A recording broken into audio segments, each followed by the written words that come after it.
Chapter 14 is called Fighting Words. So at the end of the last chapter, Evan had lost the trial necessary, didn't lose, but Scott was found not guilty because they didn't have any evidence.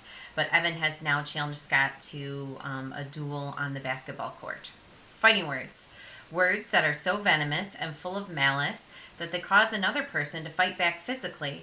Fighting words are not protected as free speech under the First Amendment. You're on, said Scott. Nobody bothered to pick up any of the equipment.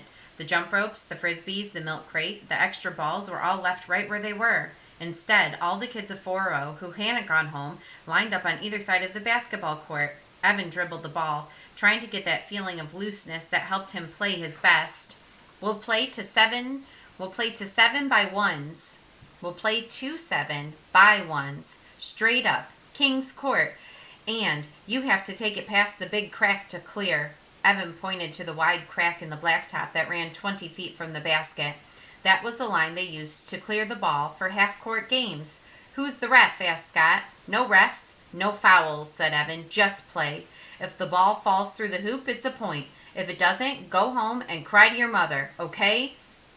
Evan was practicing his crossover dribble while he talked. He was starting to feel his rhythm. He looked at Scott standing at the top of the key. There it was, that look on Scott's face, the one that seemed to say, why bother? I always win. More than anything else, Evan wanted to wipe that look off Scott Spencer's face once and for all. Yeah, okay, said Scott, but who goes first? You, said Evan, shooting him a chest pass so fast that Scott didn't even have time to put his arms up. The ball hit him in the chest and fell at his feet. Evan heard some of the kids laugh and noticed Megan crossing her arms and frowning. Good start, shouted Paul from the sidelines as Scott picked up the ball and cleared it behind the line. Nice, Tresky, said Scott. Real nice. Evan ran up to the clear line and got low, ready to defend. Scott dribbled the ball, hanging behind the line. Then he faked left and drove right, blowing past Evan. Scott was quick, but Evan was quicker. He came up from behind, and just as Scott was shooting the ball, Evan clawed it out of the air, whacking it so hard it smacked down on the blacktop.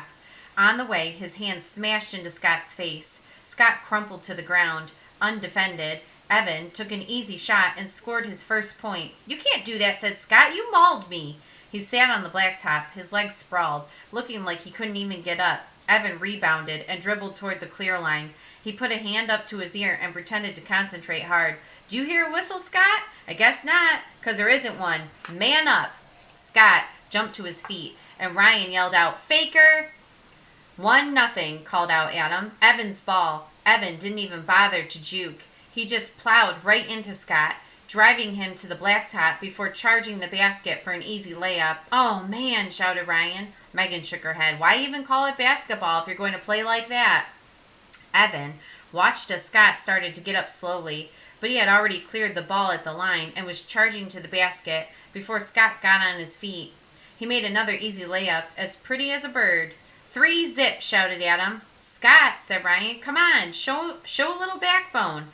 This time, when Evan started his move to the basket, Scott lunged at the ball. He stripped it from Evan's hands, but the ball went shooting out of bounds. Out, shouted Adam. Evan's ball. So Evan took it out again, and this time he faked left, right, left, so that Scott was leaning the wrong way when Evan finally made his move. It's basketball, Scott, not freeze tag, called out Kevin.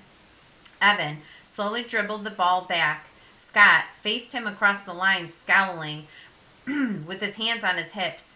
None of this counts, said Scott. This is dirt ball. This is trash. None of this counts. Why not, said Evan, dribbling steadily. You agreed. No fouls. You said okay, right?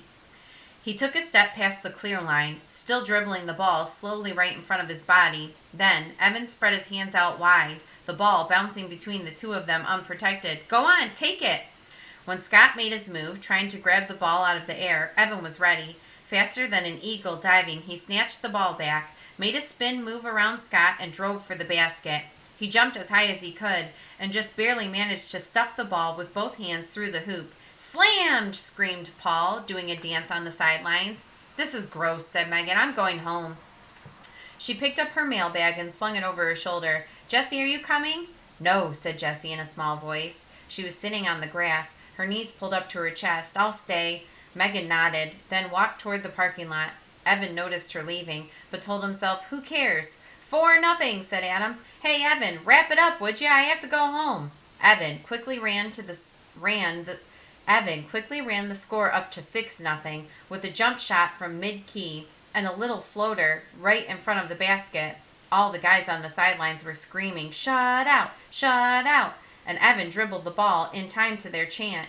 He glanced at Scott. Scott was breathing so hard he looked like he might throw up.